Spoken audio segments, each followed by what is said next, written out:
Hi guys! So isang malungkot na balita po, Lockheed, wala na po. So kakaumpisa lang nito kahapon pero hindi na po sila paying. Ayon po dun kay ROI King, yung ating vlogger, ito po yung sinabi niya dito sa kanyang comment. No, ito po. Sabi niya, 4 na pending withdrawal, wala na ata. Mukhang talo tayo dito. So, wala na daw po ang Lockheed, no?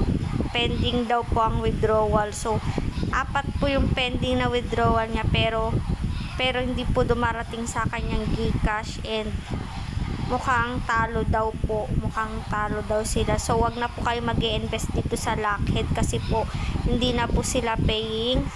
Kaya wag na po kayong mag-i-invest po dito, no? So, para hindi po tayo matalo, no? So, abang-abang na lang po tayo sa mga long-term application. Yung medyo mababa lang ang kitaan, no? Pero magtatagal. Kasi ito, pangalawang araw pa lang, kahapon lang to, pero nawala na agad. So ayun, akala ko naman tatagal to si Lockheed kasi ito yung sabi ni ROI King. Siya pa naman yung upline ko, no?